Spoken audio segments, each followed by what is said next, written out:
Hey guys, this is Killrob speaking. Today I'm going to give you a little update on what is going on right now and what will happen the next few weeks. We are now in a little intermediate phase where the testers will be doing other things than the devs. The devs are focusing on getting the game flow right for the car designer, redesigning things, like checking out the features, what has to be added to this very old base version which we have, which probably sucks quite tremendously right now. And in the meantime, to not waste the testers' time, we are setting up a little clean-up sub-project which is just 4 weeks long, where we clean up all the remaining bugs, or at least we try to, as well as do something little special, which I wanted to show you, because the first prototype release of this little special is already out for the beta testers. So let's build a new engine, and right off the bat you spot several things. There are inline, boxer, V and V flat plane engines in there. So we have unlocked all engine types: inline 3, 4, 5, 6, flat 4 and 6, and V6 to 16. And the thing with them is they are unlocked by calculation only. If you select a V8, yeah, you will get some art. If you select a V16, there won't be any art, because there isn't any art yet. No art done yet. So they are all invisible, and you will have to use your imagination to follow along while I build one. And I'm going to do this now. So let's see. We take an aluminum block. We could make a 21.7 liter engine, but good luck fitting this in any kind of car. I don't think there is an engine bay large enough. So let's go for a very reasonable sized V16, which maybe is like 10 liters. Yeah, let's go for that. I think we checked, and the only engine having more than 10 liters was a Cadillac. I'm talking about after 1940. So yeah, there are not many engines that large. So I guess you won't have much use of your 21 liter V16 though. And but what is pretty awesome is to just build one with 3 liter or something. Very small, very revvy.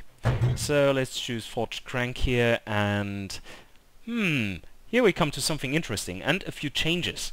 The old system, the old bottom end part system, was a bit flawed, or quite a lot flawed, because the values or the balance was really off. They didn't make much sense. For instance, the forged H-beam was always worse than the I-beam steel conrod. And I've gone through all the values and rebalanced them so that they all make sense, and that there is some kind of more matching in there, so that you have reasonable pairs which you can pair up in different ways and they fit together better. So let's take a look. Cast go up to average here, remain at very low torque, but this is a bit higher than it is currently, so you won't have as much trouble building early day engines with them. And then we have heavy duty cast with a big change. We have lowered the RPM limit even further for those, but we have upped the maximum torque by a lot. They are now just as torque resistant as forged H-beam ones, but the forged H-beam ones have the advantage that they rev as high as the cast ones. So if you invest in your forging facilities, you will now get the benefit of both a higher RPM and the high torque value for those. While the I-beam steel still have the same as before, at least the same labels, while the underlying values have changed for a better balance. You can now rev them a bit higher, so that you, for instance, can recreate the S2000 engine without having to choose titanium conrods, which that engine didn't have. So yeah, they rev quite a bit higher actually than before. Then I'm now using the heavy duty cast. Then for the pistons, you can see there's one more item in the list, and that is the heavy cast piston.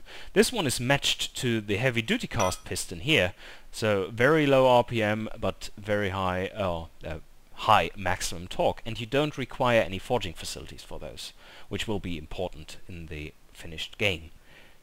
Then you still have the other parts in here. The forged pistons haven't changed much. They are still very resilient to all kinds of stress. But we have made it such that now if you choose I-beam titanium, you can fully rev out the light beam forged pistons, or you can fully torque out the forged pistons. So they are matched in both values there. It makes a lot more sense. So let's see, we go for the new kind of parts in here to show them off. Oh well, to not show them off, as you can see here, right? Alright, so cam profile, we wanted to go very low and torque heavy. So let's see, put it to 20 there. Drop that one a bit, because I plan a little special thing. Yeah, VVT, let's put it on. It's a rather modern engine there. Aspiration, nope. Nope, no aspiration. No boost. And carburetors.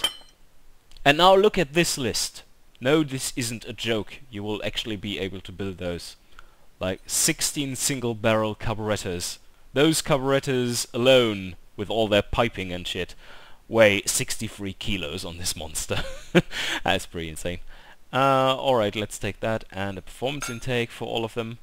It should make 16 fun little hats.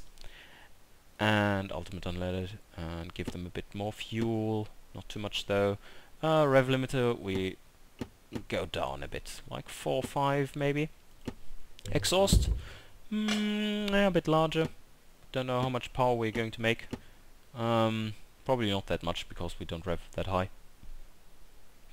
And none of these. Oh, look, Mr. Pipe is back. Hello, Mr. Pipe. Yeah, let's test this out. Oh, do you hear the music? Beautiful sound. I.e., there is none. We don't have the engine sounds in there yet, and this will take a while before they appear. But what you can hear, apart from the burble, those are in. Okay, come, rev down. Yeah, that's a pretty nice engine. This torque curve looks fantastic. So now you have a 10-liter engine which produces 366 kilowatts, and it's a V16, so it must be awesome. And it costs a lot. Oh my god. Yeah. And the service costs won't be easy to pay either. Alright, so you can see the calculations are working and stuff, and we can also listen to the awesome sound of things in here. Right? Oh yeah, that's pretty stable. So it takes all the torque, as you can see, which is a good bubble. Yeah, good bubble. Alright, but this is basically it. That's for the little update. So you can see we are going to try things out before we jump into the car designer, while Andrew, Caswell and I will be taking a look at the game flow and features of the car designer, redesign quite a few things to match it up with the quality of the current state of the engine designer, and make it as awesome as possible. So this will be an intermediate step of about 4 weeks length, I guess. I'll try to post updates as we go along. Can't promise anything though. So okay, I guess that's it. Cheers guys!